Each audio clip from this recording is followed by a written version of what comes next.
体会人间冷暖，看尽世间百态。欢迎您收听人生语录。古人云：次子千金，不如此次子好名。名字会伴随人的一生，一个人名字怎么样，不仅影响着这个人给人的第一印象，其中的寓意也会影响到孩子的一生运势，不是封建迷信。所以，父母们对于孩子起名字的这件事情上，一定要重视起来。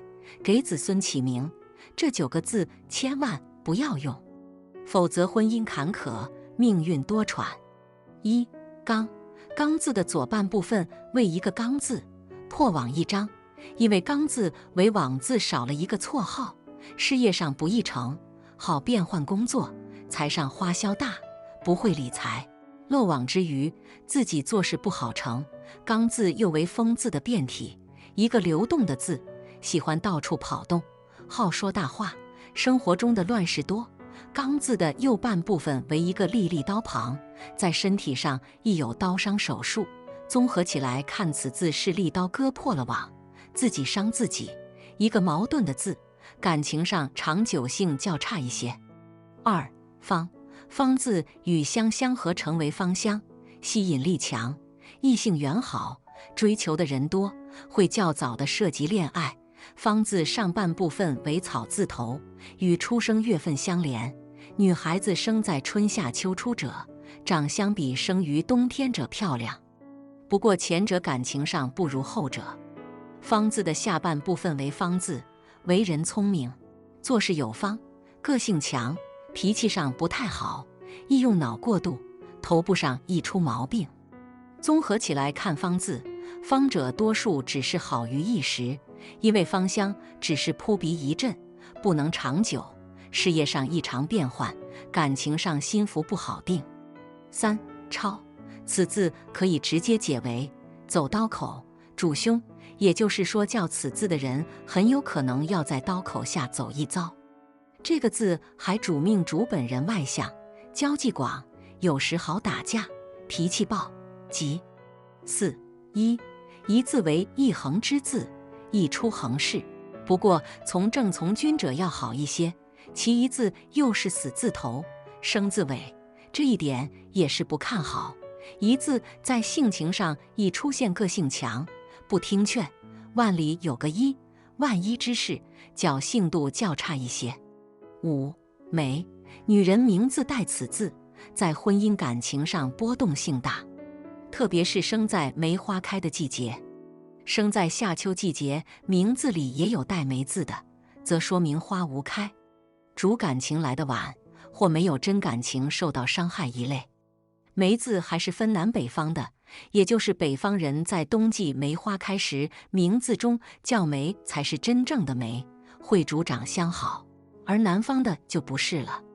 因为没有冬梅一说，其梅字为一木字和一美字。六、辛，此字为三金之字，头小脚大，上下分散结构。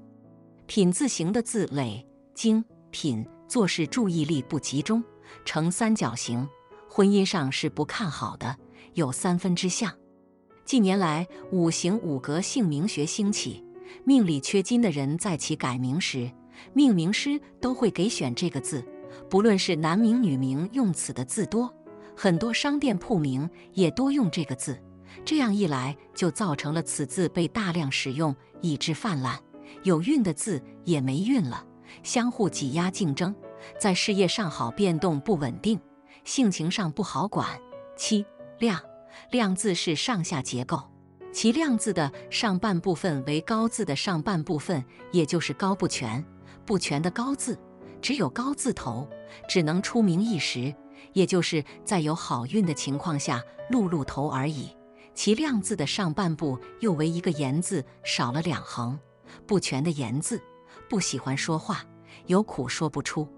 其亮字的下半部分为沈字的右边，也就是辰字尾，其辰字尾里还有一个己字，容易多变。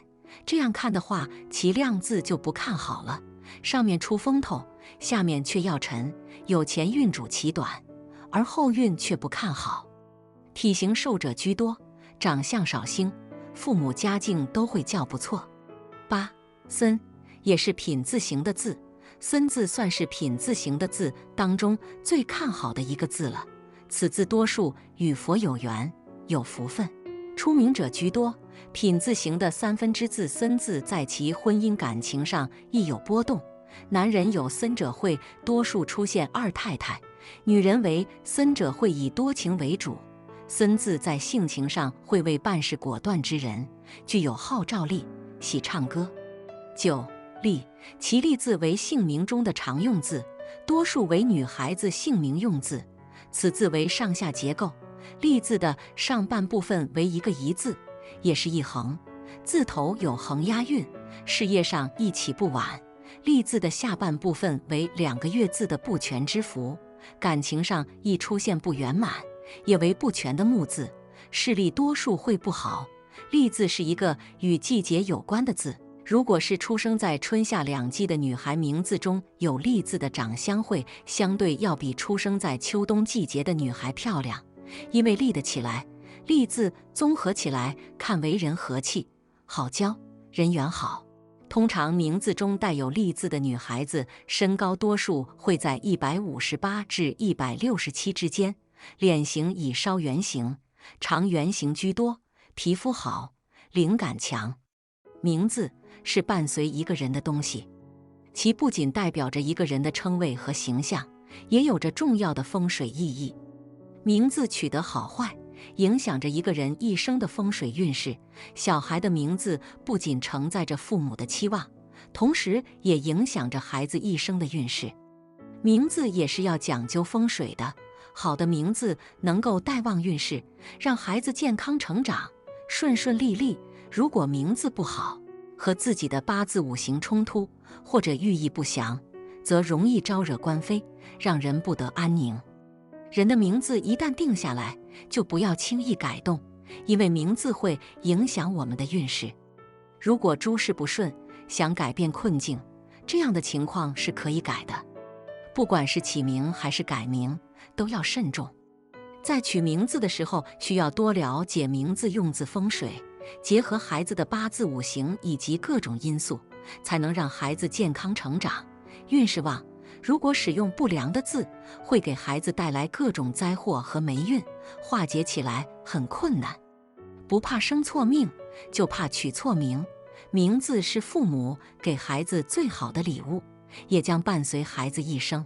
如果想让孩子拥有卓越的人生，就先给孩子取一个和八字应五行的独一无二的好名字吧。感谢您的收听，下期再会。